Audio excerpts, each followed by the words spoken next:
চাচা লুঙ্গি কোন জায়গা তুলছে আমি আর বললাম না, আপনার বুঝে না বালুদা। আমি চাচা কি হচ্ছে? বলছে কাল কুরবানি হবি তো।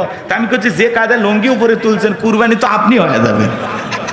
তো এরকম বালু দিয়ে ধার দিতেছে। কুরবানির আগে হুজুর বলতেছে বাবা কয়েকদিন পরে কুরবানির ঈদ হবে, তোমাদের মধ্যে এমন কেউ কে আসো, কয়েকজন থাকবা এরকম যে রংপুর শহরের কোটিপতি ধনীরা কুরবানির পশু জবাই করবে, সেই পশু জবাইয়ের কাজে সহযোগিতা করবা, এরকম ছেলে পেলে তোমরা আসো।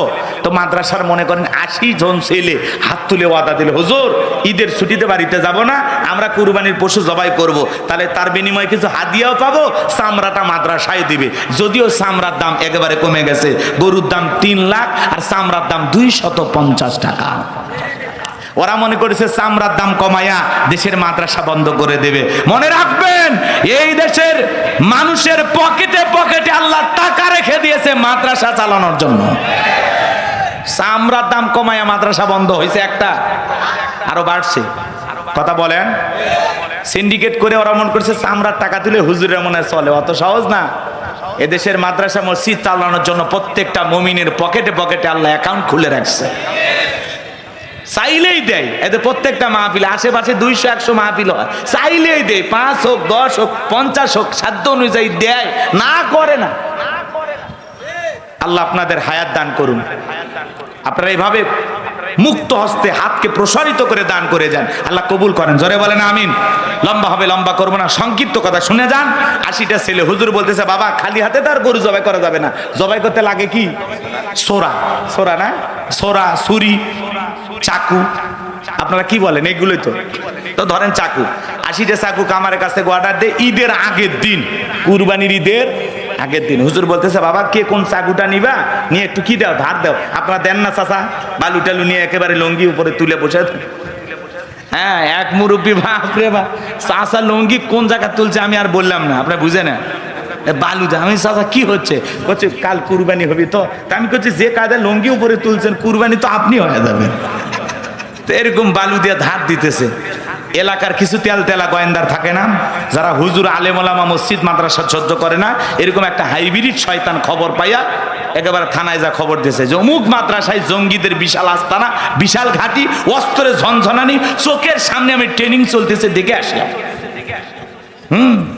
ওই যে ছেলে পেলে যে ধার দিতেছে অস্ত্র, এই কথা শুনে প্রশাসনের লোকজন পুরো থানার একেবারে সমস্ত পুলিশ নিয়ে যা পুরো মাদ্রাসা ঘেরাও করছে।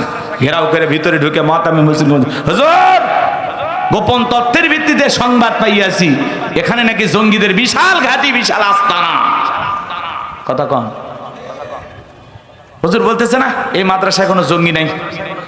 তখন বলছে না হুজুর আমরা যে সংবাদ পাইছি ইহা মিথ্যা হওয়ার কোনো সম্ভাবনা নাই। এই পুরো মাদ্রাসা সার্চ করো, তল্লাশি চালাও। পুরো মাদ্রাসা খুঁজতে খুঁজতে মুহতামিম হুজুরের রুম থেকে পাইছে এক বস্তা কি, ওই যে ছুরি। এই বস্তা নিয়ে এসে এবার হুজুরের সামনে ঢালা হয়েছে। বুঝতে পারছেন? বস্তার থেকে যখন 80টা ছুরি বের হয়েছে, চাকু বের হয়েছে, এই দৃশ্য দেখার পরে ওসি সাহেব বলতেছে হুজুর এসব কি, এসব কি? এক বুদ্ধিমোটা ছাত্র কোন জায়গায় কোন কথা বলা লাগবে, কথার ব্রেক নাই। কথা কি বুঝতেন? কথার কি নাই, ব্রেক নাই। ও তখন বলতেছে এসব কি বুঝতেছেন না, আগামী 10 তারিখ খালি ধর্মর জবাই কর্ম, ধর্মর জবাই কর্ম, রক্তের বন্যা বয়ে যাবে, রক্তের বন্যা। ওসি সাহেব এবার বলতেছে এই মুহতামিম সবগুলো গ্রেফতার করো। মুহতামিম হুজুর বলতেছে ওসি সাহেব আপনি মুসলমান না? কয় মুসলমান না মানে আমার বাপ ত্রিপল হাজি, 3 বার হজ করছে। তাই নাকি? বলে তো হাজি যদি আপনার বাপ হয় তা আপনি বাজি কেন, কি হয়েছে? তখন বলতেছে আগামী 10 তারিখ মানে বুঝছেন না? এই ছেলেটা বলা লাগবে একভাবে, বলেছে আর একভাবে। এই ছেলে বুঝাইতে চাইতেছে আগামী 10 তারিখ হলো পবিত্র ঈদ উল আজহা, কুরবানির গরু ছাগল ধরবে আর জবাই করবে। তখন বলতেছে ও ঘটনা এই, আগে হুজুর ধরো তারপরে তদন্ত করো। কথা কয় না কে? তারপরে বলে এই